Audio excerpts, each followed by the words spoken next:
रजब भट्ट का एक और कारनामा। दोस्तों, जैसा कि आपको पता है कि रजब भट्ट आए दिन ही खबरों की ज़ीनत बने रहते हैं। कभी इन पे 295 सी होता है, तो कभी ये किसी को कुटने चले जाते हैं, तो कभी कोई इनको कुटने आ जाता है। कभी ये मुल्क से बाहर चले जाते हैं, तो कभी इनके खिलाफ कोई केस होता है।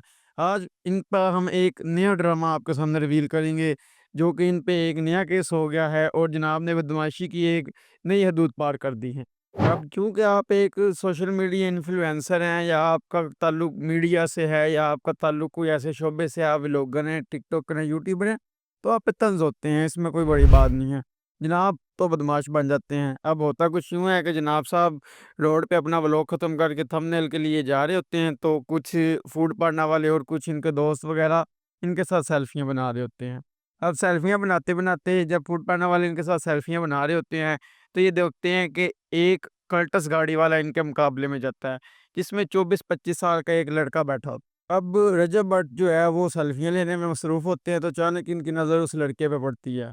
अब इनकी नज़र जूँ ही उस लड़के पे पड़ती है, तो वो शीशे से पूरा मुँह बाहर निकालते हैं और इनको शायद गाली देते हैं। इनके मुताबिक वो इनको बहन की गाली देते हैं। अब इस बात में कितनी हकीकत है, ये अल्लाह ही जानता है। लेकिन ये क्या करते हैं जी, ये सुनते हैं गाली, तो ये कहते हैं इनके मुताबिक है जी, मैं 15 सेकंड के लिए टोटली शॉक हो गया।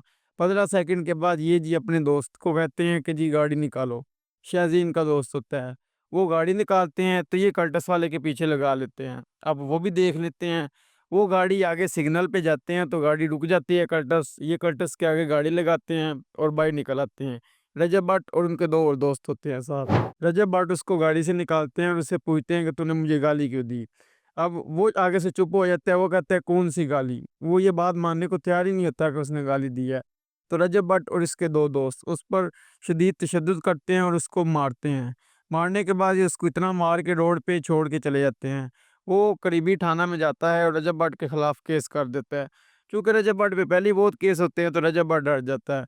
काफ़ी केसों के बाद 2-3 दिन ये खबर सोशल मीडिया पे भी चलती है और इसके अलावा न्यूज़ चैनल पे भी चलती है कि रजब भट्ट की जानिब से एक 24 साल के लड़के पर तशद्दुद किया गया है। अब चूँकि आप एक सोशल मीडिया इन्फ्लुएंसर हैं, या आपका ताल्लुक यूट्यूब से है, या आप फैमिली व्लॉगर हो, या आप माएँ-बहनें दिखाते हो, आप जो भी करते हो। जब आपको बहनें-माएँ दिखाते वक़्त शर्म नहीं आती, तो फिर आपको गालियों से कौन-सी शर्म आनी है। रजब भट्ट भाई बदमाशी के आला दर्जे पर फ़ाइज़ हैं जी, मैंने बदमाशी करनी है, मेरा कोई कुछ नहीं बिगाड़ सकता।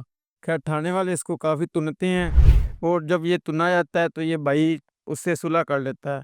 और उस लड़के के साथ इसकी भाई कल के दिन, परसों के दिन वीडियो आती है 1-2 दिन पहले कि जी मेरी इससे सुलह हो गई है, अब हमारे दरमियान एक मिसअंडरस्टैंडिंग थी। मतलब कि जो ये कहता है कि इसने मुझे गाली दी, खुदा की कसम, वो भी ये कहता है कि एक मिसअंडरस्टैंडिंग थी। इतना कोई झूठा बंदा है। उसके बाद ये इसको गलतफ़हमी करके उस लड़के के साथ सुलह करता है और अपनी जान छुड़ाता है। इसको पता है कि भई मैंने रगड़ा जाना है, पहले मेरे पे बड़े केस हैं। तो ये सारा सीन था, तो मिलते हैं आपको नेक्स्ट वीडियो में, तब तक के लिए अल्लाह हाफ़िज़।